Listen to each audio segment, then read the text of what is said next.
So without further ado, I'm very excited to kick off this event. It's going to be in a, as we say, discussion with, so very conversational format, and in true kind of roundtable tradition. I would like everyone to just go around and introduce themselves and what they currently do. Starting with, if that's all right, I'll just go around who's in my screen. We have Patience first. Hello, everybody. Thank you for inviting me to speak today. So I'm Patience Agbabi. I'm a poet of adult works. I've had 4 published books, and I'm also the author of 4 children's books more recently called The Leap Cycle. I'm currently touring the 4th book, The Past Master, and concurrently attempting to write a novel in verse, a YA novel in verse. Amazing, thanks. And can I move right over next to Flo? Hi, I'm Flo Graham-Dixon. I work in strategy consulting, but specifically for restaurants, which is like strategy consulting is a bit of a jargony word, but basically I kind of help restaurant groups grow, or investors who are buying restaurant groups decide what the value of that group is, or property developments that want to like have loads of restaurants, what those restaurants should be. So it's just anything consultancy with food. Thanks so much, Flo. And next I have Kate. Hello, everyone. Thank you very much for joining us. I'm Kate McLoughlin. I'm a professor of English literature at Oxford, and I'm the fellow and tutor in English at Harris Manchester College, which is the college for students who begin their undergraduate degrees when they're 21 or over. Thank you so much. And next we have Dhruti. Hello, so I'm Dhruti Shah, and I am a freelance journalist and creative practitioner, which is great because it's quite a fudgy title. So it means that I can do lots and lots of different things within it. And that includes writing poems, storytelling. I even have a disinformation background. So anything with that storytelling basis, I'm always like, hello there, have you thought about this? Have you thought about that? So that's where I'm at the moment. Awesome. And lastly, but not least, Julia. Thank you, Kimberly. My name is Julia Sadler. I'm a careers advisor here at Oxford, and I am a link advisor for the English team. So I collaborate with English when needed, and I really love doing that. I've been here 5 years. Before that, I worked in publishing for 20 years. So thank you for inviting me along today. It's really nice to be here. Wonderful. We're all really grateful to have everyone join us, and from such, I would say diverse backgrounds, but honestly, it's the more recent careers that everyone's been on from maybe a similar background that's quite interesting.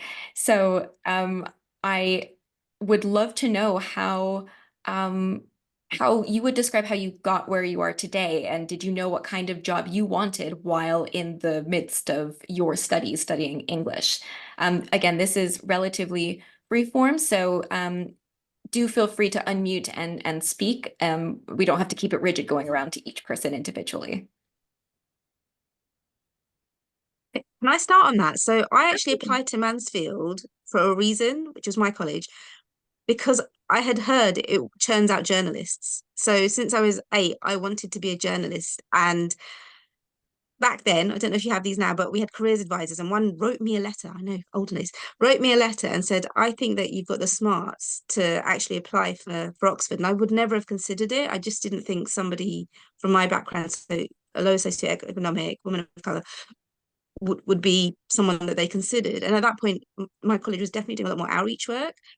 And so for the career thing, it was literally part of my goal, having not known anyone in the journalism sphere and being advised that this was a way to achieve the dream. So that's, for me, that's partly how I ended up at Oxford and how I ended up at doing English, because they didn't do, I don't think you do now, they didn't do journalism at Oxford, but yet the college system, the ethos, Charwell, the Oxdew, they were all there in order to build something that the 8-year-old in me wanted to achieve. So that's partly where I ended up doing journalism, and partly where Oxford was part of that very driven career route. I must say, I was much less organised than that and much less focused. And I think I probably always wanted to be an academic, but I got sidetracked into law. So I read English at Somerville College, Oxford, and I wanted to be an academic, but I had a plan B and I got sponsorships through law school. So I became a lawyer and I worked in the government legal service for 7 years, with stints, quite exciting stints at the European Commission and the Conseil d'État in Paris. And I think a lot of English graduates go into law and have a great time and really enjoy it, but it wasn't for me. So when I was in my 30s, when I was 31, I came back to Oxford and did a DPhil. And I've been lucky enough to be employed ever since. So I'm particularly interested in anybody who, well, I suppose questions in, going from English to law, going from possibly law to English, and also trying to change career in your 30s or start academia in your 30s, which it's not an easy thing to do. I once heard it compared to trying to do a 3-point turn with an oil tanker in a lane, and I think that's pretty accurate. Can I jump in at this stage? Absolutely. I was going to say law, English, publishing. I mean, Julia right there. So I did a law degree and then I kind of accidentally fell into publishing. But it's really interesting, Kate, what you're saying there, because law is still very much open to anyone with a non-law degree. So about 50% of lawyers come from a non-law background, and law firms love that, because you bring such a different perspective. And a piece of work was done by the Law Society in 2000, where they did a survey and realized that the average age of a trainee solicitor now is 29. So lots of people are going into law as a second career, maybe from teaching, maybe from academia, or even, the army, the navy. So it's kind of an interesting path that you've taken, because I've seen it happen before. And the other thing I want to say to Dhruti was, it's just so lovely to hear you talk about Charwell and those other student newspapers at Oxford, because we really encourage aspiring journalists to write for Oxford newspapers. We always tell them it's on your doorstep. These are the things to get involved in. Could I jump in here and there you go. Is that, yeah, thank you. No, just to say, I mean, a bit like Dhruti, the way that I think even before I came up to Pembroke College, Oxford, a very long time ago, I knew I wanted to be a writer, but I didn't really know how to go about it at all. I didn't know any writers. I hadn't met any writers, but I just loved literature so much, and I just wanted to study and learn as much as I possibly could. So for me, I found my degree was a sort of amazing apprenticeship, but I didn't immediately become a writer straight afterwards. I kind of sort of applied for an MA in creative writing, to be fair, but I didn't get on it because they weren't at the time taking poets, and I wanted to study poetry in particular. But I then found I was drawn to literature and oral culture. I sort of gradually sort of segued into the spoken word scene in London. I also found, interestingly, teaching sort of called me to some degree. From having done a few workshops in schools, I ended up doing an MA in creative writing and actually lecturing in creative writing at university level. So what I loved about doing English was it sort of opened doors in my head as well. So yes, I wanted to be a writer and I became a writer, but I've actually sort of done other things as well that have really, I think, enriched my life and hopefully really enriched the lives of others. Yeah, so I feel like my career is probably like the least obvious, or like the least clear road in a way. When I went to Oxford, I didn't know what I wanted to do. When I was a kid, I thought I wanted to be a lawyer. Then at university, I thought I wanted to be a journalist.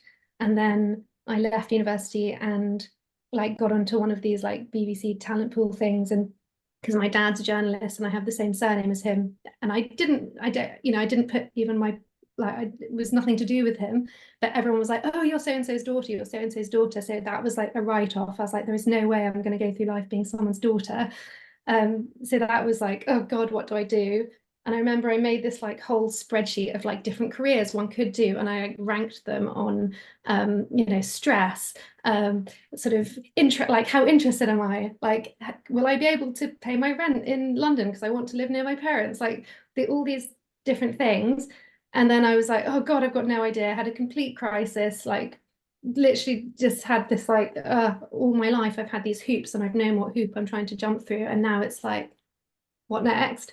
And so I basically went to the careers office, spoke to them quite a lot, met one of the guys was an ex-Bain consultant, and he was like, why, have you ever thought about strategy consultancy? And I thought, I don't know, I like looked more into it, and it just seemed like so diverse and interesting, and almost like part of the attraction of it was that it didn't really close many doors, because you work with all different types of clients. You could like try out different industries, different types of projects, and then see what you liked. So mine was definitely like a bit of a roller coaster sort of situation, rather than like, having that direction. Flo, I'm curious to know, did the reality live up to the spreadsheet? I mean, I joined, I had to then, no. I mean, yes and no. Like I think I underestimated quite how stressful big strategy consultancies are.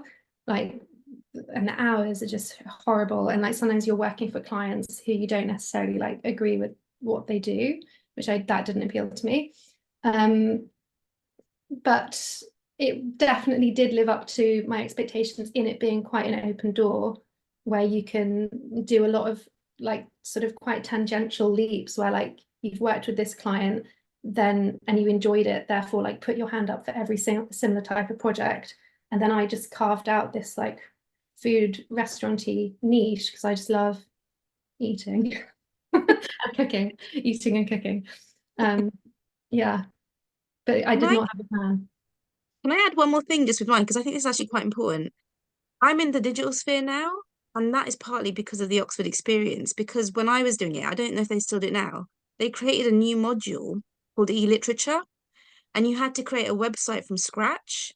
So that was part of the English language and literature degree. And to be able to understand language in a different way was a real opener. So I think that's one of the benefits of the Oxford education, in that there is a degree of experimentation and trying things that you wouldn't necessarily think come together. And I know even now, I'm not going to say I can code an entire website, but I took the medieval bestiary and I created that as my project. And that's using a creating a website. And in fact, today I was having a conversation with someone, and I was talking about the fact that Oxford English degree allowed me to not be scared of the language of the internet. And I think that's what we have with all of us, in that it gives you exposure to a whole different ecosystem, which is really amazing. Yeah. I remember that it was one of the special options, the e-literature, and it was fantastic. I don't think it is still offered, but there's loads of universities around the country where digital humanities and digital literature is a huge part of the degree. So we're talking about English degrees at Oxford, but of course there's loads of other places. So it's a matter of looking at prospectuses, looking on websites, and if you want to hone those skills particularly, then looking out for that sort of degree. I have some questions coming in, but it actually is in line with something I wanted to ask building off what you've all been talking about, especially in relation to expectations, and where your career paths, whether they were in a straight line or Flo said kind of all over the place before they settled into where they went to in their next steps. But I wonder, what were your expectations and then experiences within your English degree, specifically with those who may have, who go on to do more on the creative or nonfiction writing, and how that prepared you, or what your experiences were of the writing part as well as the studying part of being in an English degree. So the question is expectations versus, and like how the English degree prepared us for like less linear career moves. Yes, and any reflection really. I'm trying to leave it open because I'd love to hear what you all think. I think, well, sorry to jump in because I just spoke late. I'll be quieter after this one. But I think for me, because mine was less of a, like, people were like, oh, you do English, why are you a consultant, sort of thing. I definitely had to like, I didn't even do A-level maths. I did GCSE maths and it was my like one of my worst ones. So I definitely had to do a load of like maths, case studies, and like teach myself that side of things.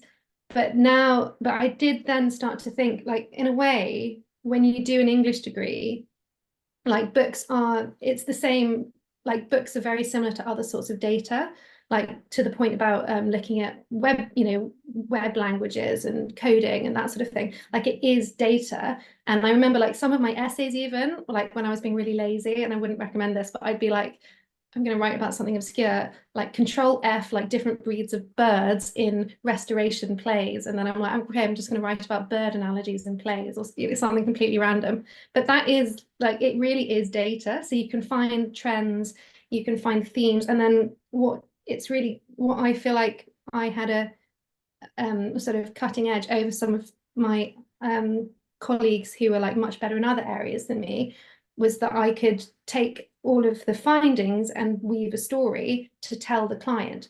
And the client, the client often isn't as like, they're not consultants, they're not used to looking at data all day. So you need to be able to translate some quite complex strategies into something that the client will understand. And I think that's something which, as a skill, is really lacking in consultancy. Like the number of reports I've read, which are just so full of jargon, and you're like, what are you actually trying to say? I really think that that's something where English students who don't mind like a load of Excel and data and stuff like that as well, that's something where you can really add a lot of value. Yeah, so that was my experience.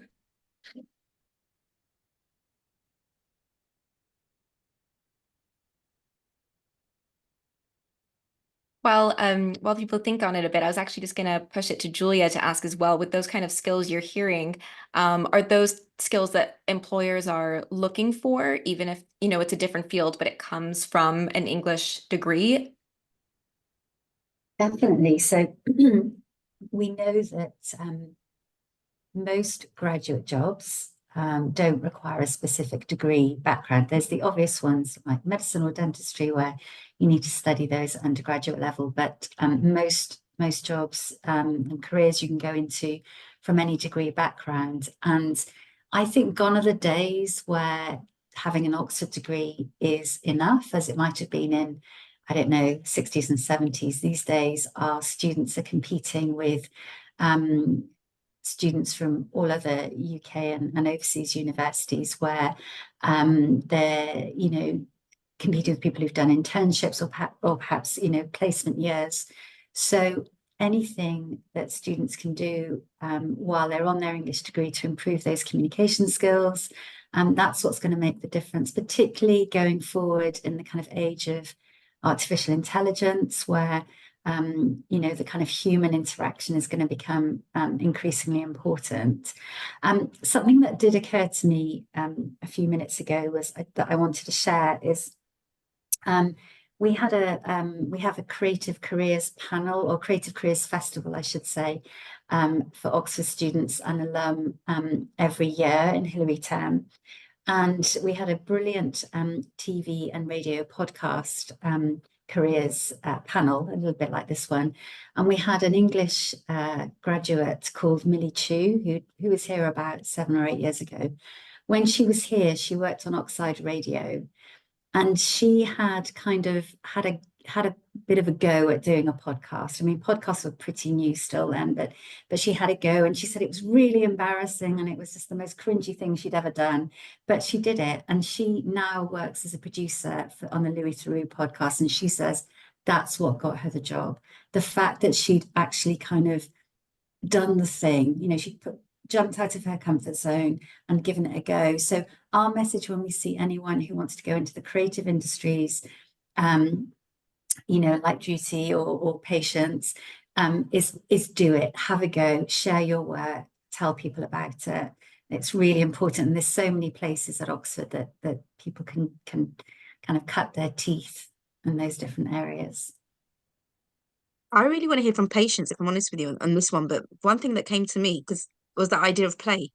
That's the thing that you learn, is being able to play, because you're able to access whole other words, whole other worlds even, that people are coming to with their imagination. And that, I think, when you're able to do that, on one hand, and I do need to give people a warning, it's like when you do something you love, on one hand, you will be like, do I love reading still? Because you will have to learn how to read in a certain way on an English degree. But at the same time, you will get access to how to play with words that can be used in any which way, like with Patience and the the poetry and if you're doing speech writing, for example, if you're communicating it in any which way. And with Julia talking about, if we look at things like AI, we are bringing the human. There is artificial intelligence. It is able to provide the technical, but if you are studying English, wherever you study English, you're bringing that emotional connection, and you'll be able to do that because you're going to be able to pick it up from the worlds that you are going to be imbibing. So I think, it's a pleasure after you've gone through the pain of reading English. Yeah, thanks for that, for sharing that. I felt very, I would say, especially inspired, I think, having to study really, really early texts. I mean, I hadn't come across Anglo-Saxon, for example. It was a bit of a quite challenging, but I had done some German, so that kind of helped. But actually, again, it sort of opened other doors in my head. I was a real Chaucer head even before I came up to Oxford, but so that was great, and I ended up doing a special paper in Chaucer, and Chaucer's probably something I've come back to the most, and is probably my most well-known work, is sort of rewriting the Canterbury Tales, but actually having to, yes, grapple with some of that earlier stuff, which I think some universities run away from that a little bit, and I'm quite glad that Oxford doesn't do that and just sort of makes you learn Anglo-Saxon and makes you do a bit of Middle English. And I actually contemplated doing course 2, which is doing all medieval stuff, because I was so fascinated. And I'm not a linguist at all. I'm really not particularly proficient in that area, but I was so inspired by it, that all this stuff out there, that there was a world out there, and I don't know, just languages that were sort of not just other languages, but ancient languages. I found that really fascinating. I think that's something that I've kind of kept with me throughout my writing life. And I think something that's also helped me work as a poet, where you're really sort of distilling language and you're very aware of the texture of language as well as the actual meaning.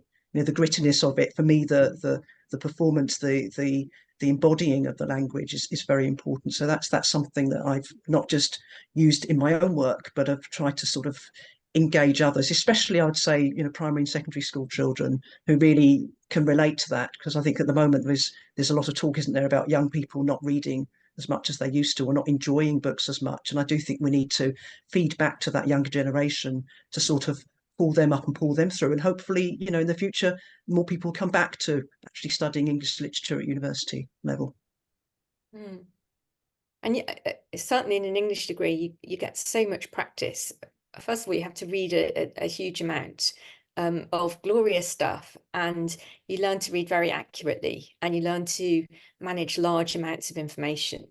And then you learn to, well, you probably know already, but learn to write arguments in paragraphs and how to construct a cogent, cohesive argument. And I think one thing that I try and instill in my students is the art of questioning the question. So it's not just about answering yes or no to a question, but it's about asking why the question's been asked. And once you start to think like that, you can apply that to anything, and it starts to, you're already thinking outside the box. So just on a very kind of elemental level, you learn, you acquire all kinds of useful skills when you're doing an English degree.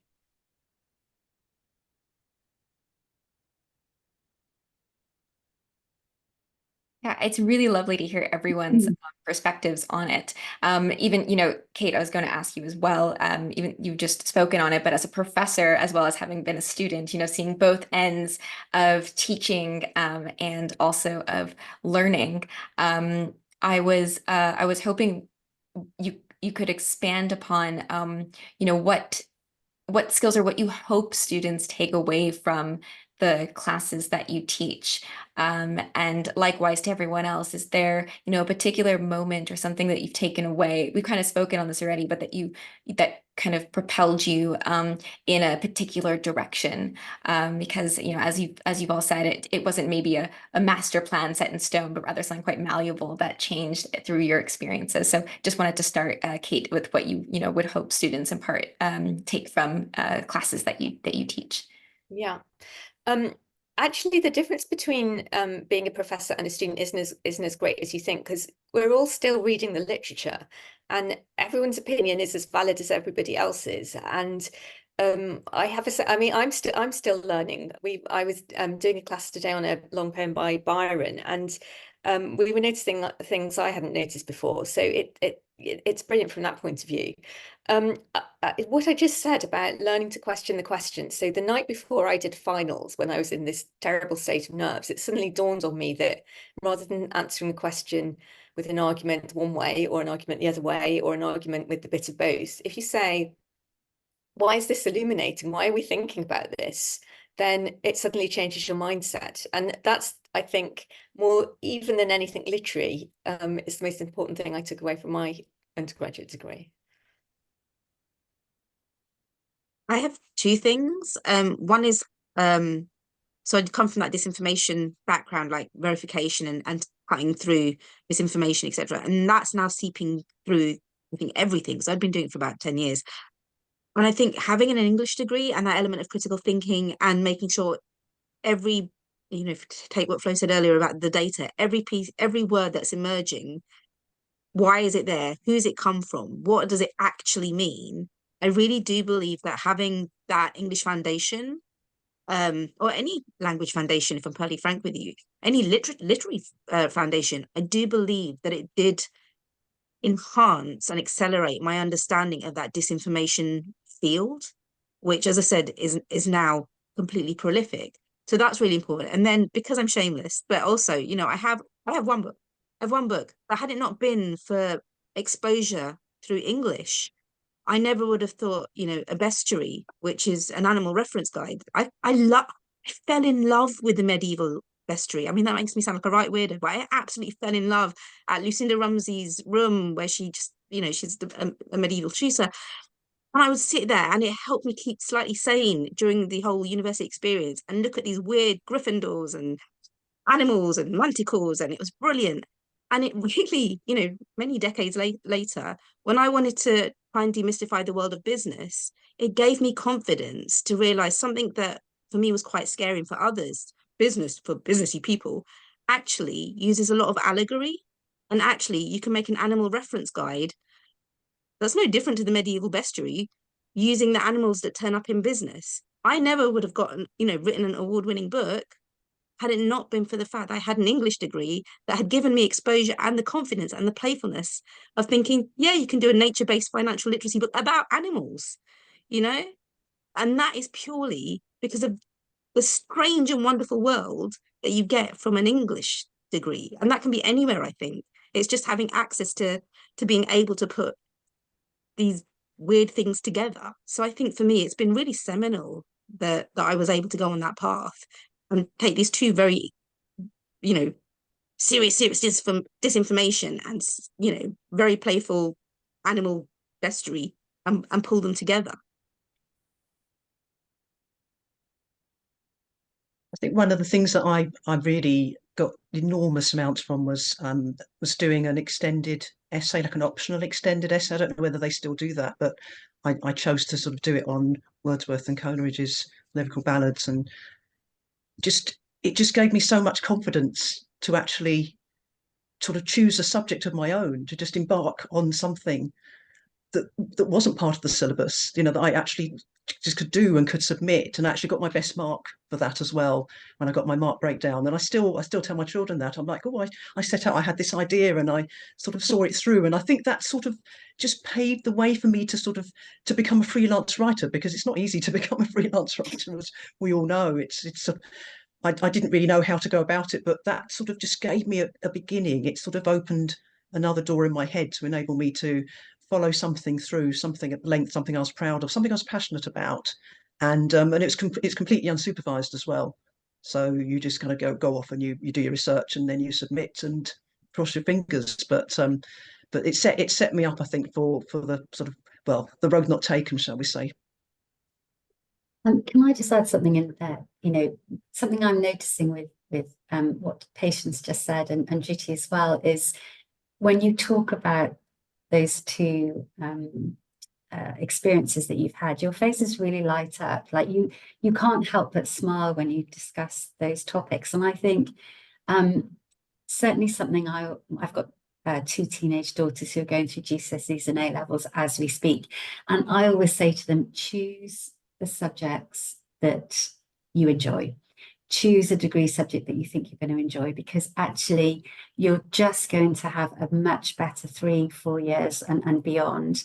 And I think, as I said earlier, so many careers now don't really mind what undergraduate degree subject you did, but what they do want is a really, a good mark from that degree and that sort of intellectual rigor. And I think if you choose, if you or I know that there might be some parents on this call, if your children are choosing subjects at university level that they really, really love, they're going to be successful with those, and that in itself will lead on to other things. So I think I would encourage people to worry less about what can an English degree do for me job-wise, because actually it will be fine. You'll have that love and enthusiasm and therefore get a good grade at the end, and that in itself will open doors. So I think in the last couple of decades, probably the last decade, I think as a society we've become a little bit too focused on perhaps STEM subjects and catching up with other global economies, when actually it's still really important to have creatives and have those degrees as well. Yeah, Julia, I love that you that you mentioned just how happy that you guys look when you're talking about it. There was a humanities report published by the university earlier this year, and it did show that there was a high percentage of humanities graduates from undergraduate degrees in humanities that have high levels of job satisfaction. Where if you go in and you follow what you're passionate about, it is likely to lead you someplace where you're doing something that means something to you. And I think then if you get to the point where we're all on board and we're going to go study English and we're going to follow our passion, I think the next question is, okay, how? What do I do? What's the first step you take to then go into a career route you've just graduated? So I wanted to ask, what advice do you have to someone who's maybe reaching the end of their degree or wants to know how to get into the professional world after graduating? Well, one of the things which I found really useful, although I've told you all how I had a bit of a roller coaster and a bit of a crisis about what I was going to do. But when I sort of worked out that I was having a crisis, I spoke to a lot of people who had, I kind of decided that I wanted to go into something relatively corporate-ish, because I did sort of have expenses to pay being in London, and it was all a bit stressful at that time. So I was like, I need something that has like a certain whatever attached to it. So I was like, I'm going to do that, but it needs to be something that a humanities person would find interesting. So I basically took those two things and spoke to ex-humanities graduates who had founded businesses that were quite corporate. And the first consultancy I went to was from an ex-linguist. She started and it was a strategy consultancy only looking at consumer businesses. So it had like a human element. So I was very much like trying to look at what those two things, where those two interests might join. And I think it was talking to lots of people who did different jobs that really kind of gave me a bit more clarity about what direction I should go in. And that the careers service actually really facilitated a lot of that. They have this amazing database. And I remember just like trawling through this database, like what have all these people gone on to do? What did they study? Like that was my main thing, was like, what did they study? If a humanities degree person finds it interesting, I might find it interesting. So I'm not saying like everyone fits neatly into those boxes like humanities and sciences, but I'm definitely like all of my A levels were humanities. I'm like way indexed on the humanities side of things. And that was useful. And I should have done it whilst, during earlier on, not after. Flo, I love what you said there. I mean, we're always encouraging Oxford students to network, which is a horrible word and I wish I could change it, but you know, it's all about discussing with people a couple of years ahead of yourself, and quite often students worry that or how can I bother somebody, or it feels like I'm using them for my own benefits, but actually people really love to help, and actually people really like talking about their careers often as well. So we're always encouraging students to go and find people who are doing what they want to do and just drop them a line. And actually that database, we don't really use a big database anymore. The database we use is LinkedIn. So we get students to go onto the University of Oxford alumni page. There's 300,000 people on there. And then, you know, find people who are doing the jobs that they want to do, write to them on LinkedIn and have a chat. And that works brilliantly well. It's how a lot of people end up finding the sort of hidden jobs. So I'm really glad that you had success from that as well. I'm very impressed actually with Flo's. I like the chart. I like that you really thought things through. I wasn't like that at all. And we are talking 40 years ago, and it was pre-internet. It was a very different world where I just ended up realizing actually after Oxford that I really needed to go out there and meet people. I needed to attend, you know, literary events and rub shoulders with people, start talking. And over time, of course, you read more, you meet more people, and through that you get breaks. And I was headhunted 3 separate occasions for different jobs just from being out there and my work being at the right place at the right time. But you could argue you create your own luck. And I just wanted to say something that there are jobs out there, and I sort of recommend people to go for jobs to get that experience. But also, you can also carve out your own job, you know, to be aware that you can actually almost like custom make your own job, but that takes a bit more time. But it's just important to realize you can actually create a job that maybe hasn't even existed before with the technology that we're being exposed to. In 5 years' time, there might be jobs we don't even know exist now. So I would just encourage you to sort of keep your eyes and ears open. And yes, I love that sort of, you know, get experience, you know, talk to people who are more experienced than yourself and sort of get those breaks and get experience. But once you have that experience, you might be able to carve something quite special out for yourself, for others.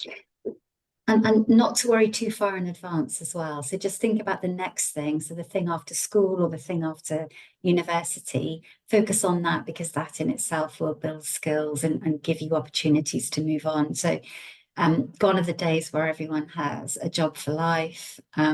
People now have 2, 3, 4 careers in a lifetime. So I try, and when I see students one-to-one, I try to help them just focus on the next thing.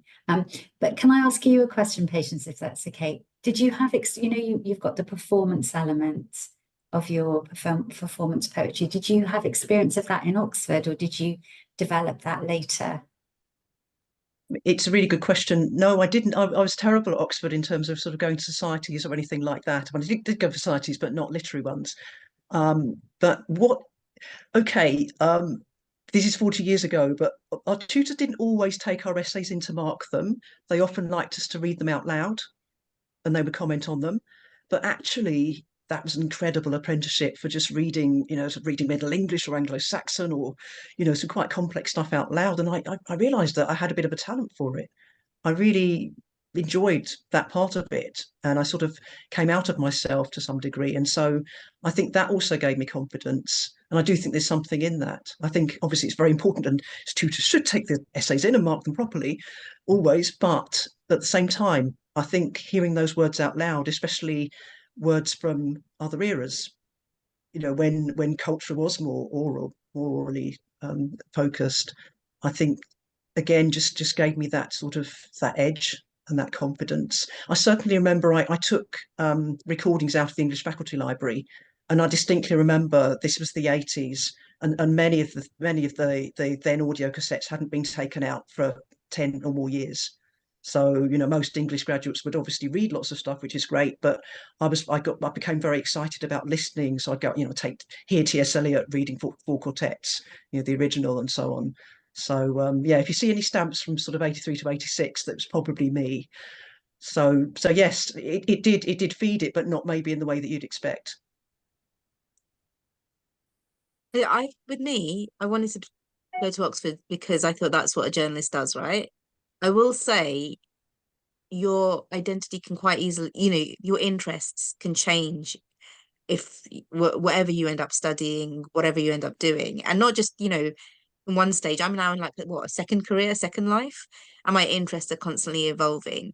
But where the English element is so super key is it gives you the ability to communicate, and it gives you the ability to research and investigate. And also, again, I always go back to exploring other worlds. For me, it made me less embarrassed about exploring other worlds because I was doing that in the books anyway. So even though at one point I actually fell out of love with journalism for various reasons and thought, oh no, I don't want to be a journalist anymore. You know, who am I? Da, da, da. Had a bit of an identity crisis. I ended up coming back to it, and I ended up again using concepts from, you know, from the degree, from what I had studied, from, like I said, even e-literature, being like, well, actually now I know about coding, I know about websites. And when I went for my first job in journalism, even though I already had a lot of practical experience in journalism, what definitely gave me a bit of an edge is that I also understood the web. And at that point, again, showing the age, that was something that not everybody else acknowledged or understood, that it was going to be quite a big part of the evolving journalism sphere at that point.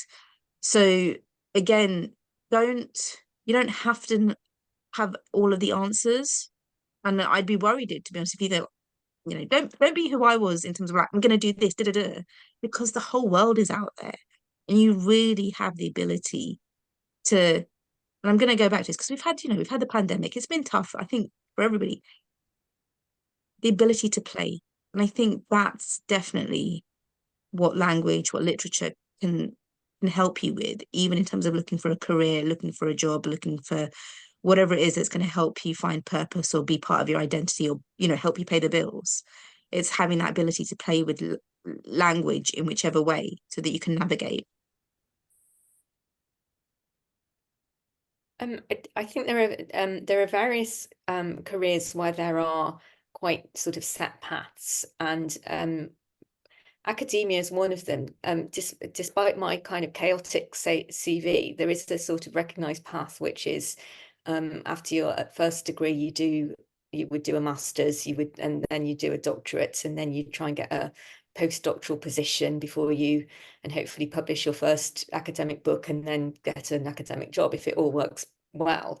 But I think even with that, I think my best tip careers wise is just keep as many doors open as you can. And even in terms of thinking, well, I want to be an academic, you know, spend time thinking about what kind of academic you want to be and what you want to specialize in, because you're going to be studying it for a long time, and it's worth getting it right, getting something that you're really excited about. So if that means, if you're able to financially, if you take a year off to think about it, if you've got the luxury of being able to do that, then great. I ended up taking 9 years away, and I've been okay. So yeah, don't close any doors, I think is my advice.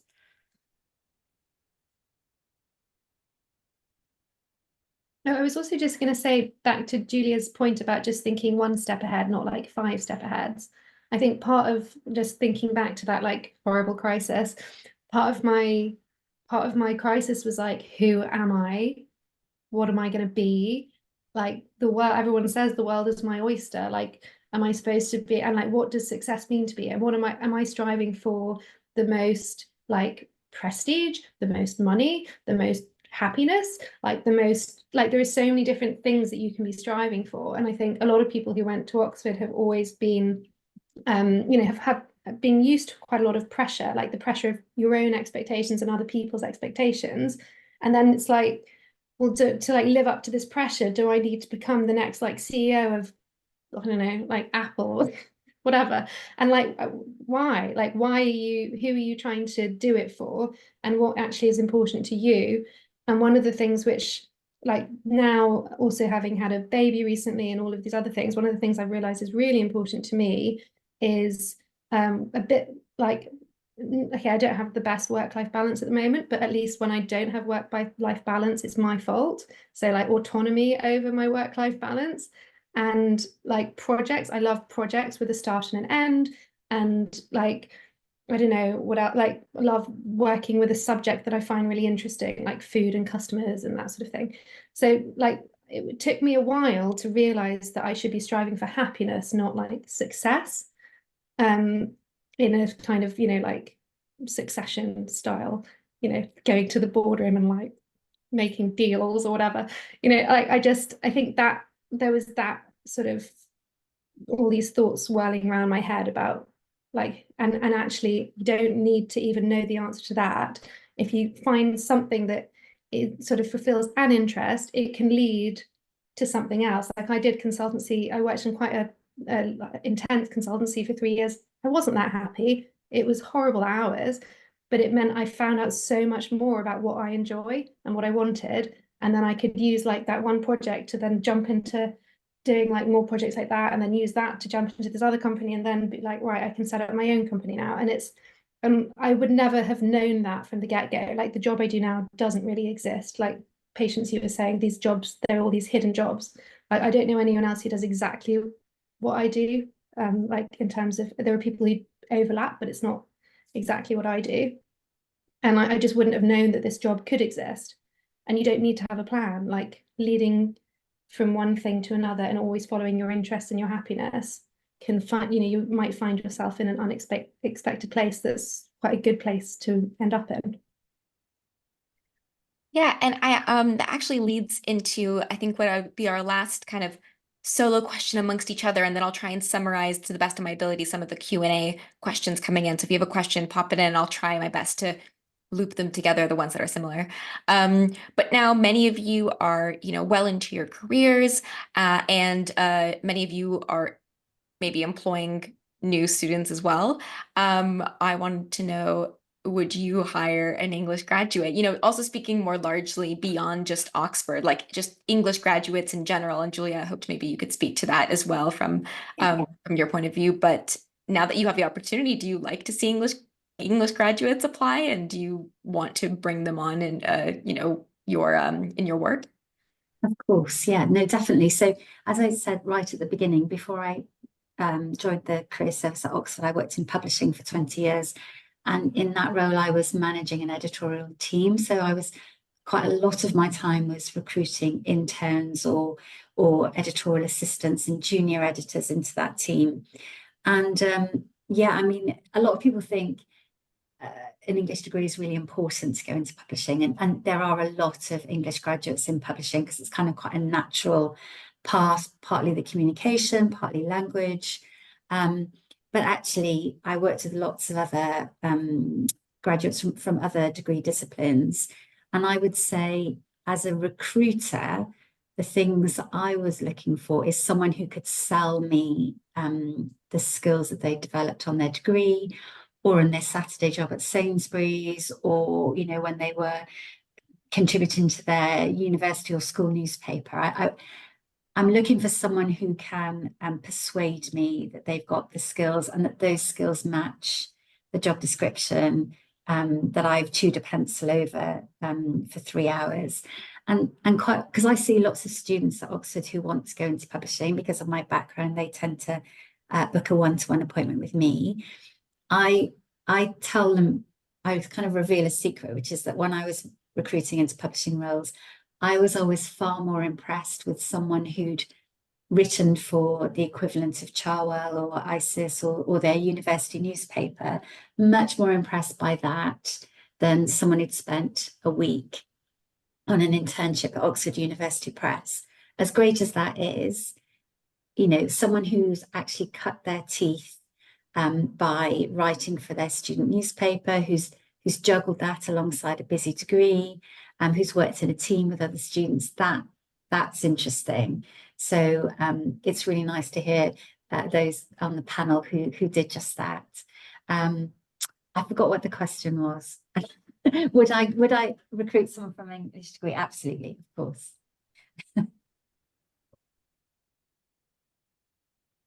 Did I say I was available for work, right? But I have no hiring capabilities. I'll tell you something though. When I do meet other people, whether in the work sphere, whether in a professional sphere, whether on fellowships, it is nice to have that common bonding. over the fact. It's like, oh, you studied this, or I studied, not even the Oxford thing, but just you studied that book. Oh my gosh, that was a pain, wasn't it? Or oh, I loved it. What do you mean you don't love it? And just having that sort of conversation like that is nice, because it is a nice connective moment. And from there, as we know, the world is often based on connections, especially in the freelance world right now.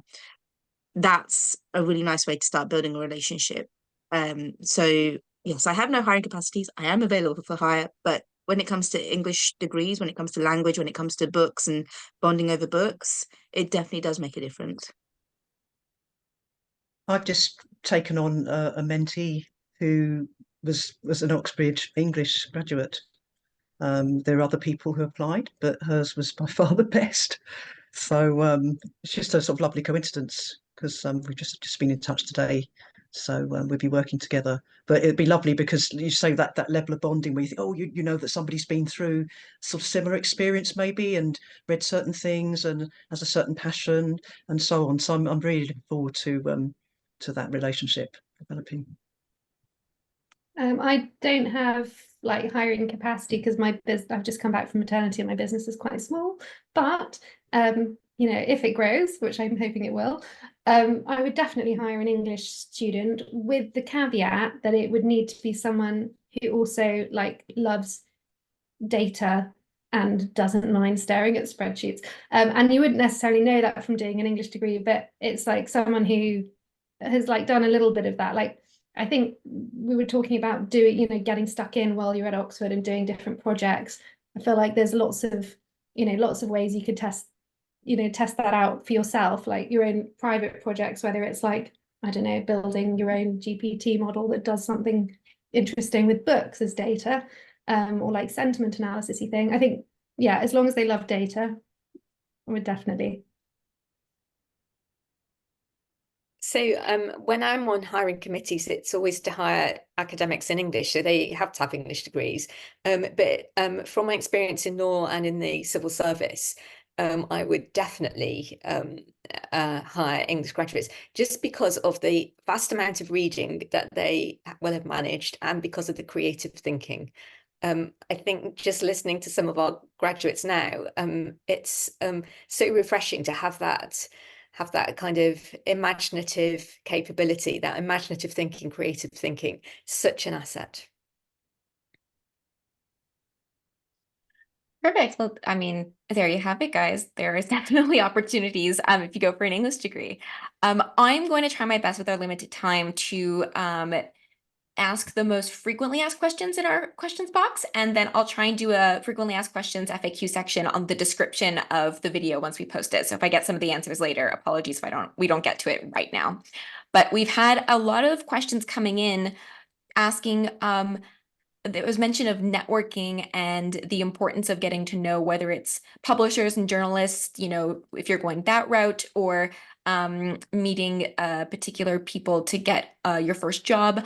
And people just want to know, how do you go about doing that? You know, in what ways did you network and find those connections?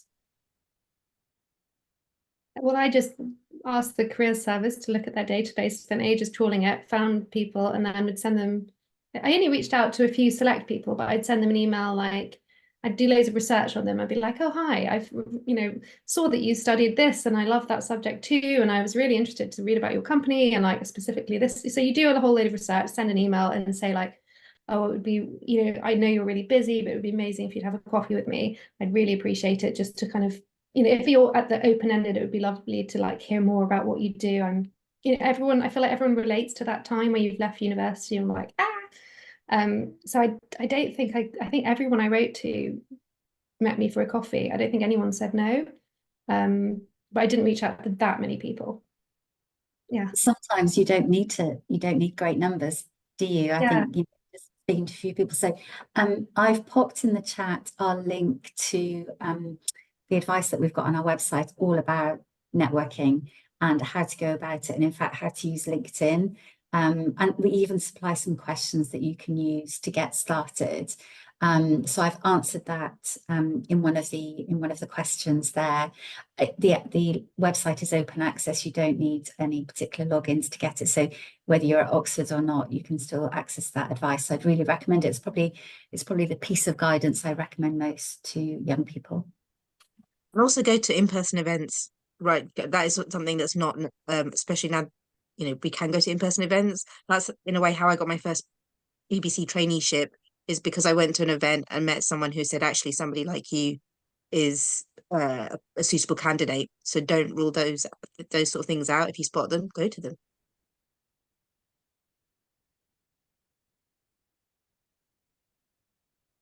Sorry, I've just popped in the chat the guidance for networking in the general chat so that everyone can see it if they're interested. It's a really great question. I'm wary that we only have a minute left and there's a lot of really great questions, so I don't want to ignore them. I will just say in general to those who are posing the questions, if you have questions about applying to Oxford or English and how to make your application, we have resources online. I'll put a link in the chat, as well as we have our open days coming up. If you are based in the UK or can come to them on June 26th and 27th and September 20th. So for those questions, I will refer you to that. For the career related questions, we do have a bit more asking about what it's like to be a writer, what it's like to be a journalist. And if it's all right with Patience and Dhruti and Kate as well in academia, I might follow up with you guys if you want to just write a little response, and I will post that then with the video when we publish it, so that those who've asked those questions do get their responses. But I'm so sorry we've run out of time chatting away. So I want to use this last like 20 seconds to send a huge big thank you to all of our speakers today. It's been phenomenal and extremely insightful.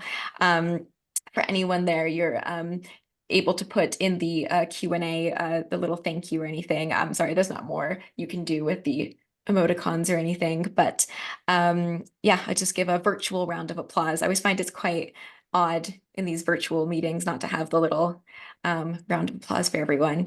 But I think that's where we might wrap up our event. I didn't know, Kate, if you had a few words just at the very end. I know I want to thank University English, obviously, for bringing us into their week-long event and to go look at their other events that are happening. I believe there's another one today or coming up. But yeah, I don't know, Kate, if you had maybe a word or two to say. Well, just to echo your thanks to our panelists, I'm extremely grateful to all of you, and I'm so thrilled so many people tuned in for this. And I would say go do English degrees, and one of the best reasons is that it's just amazing to do an English degree.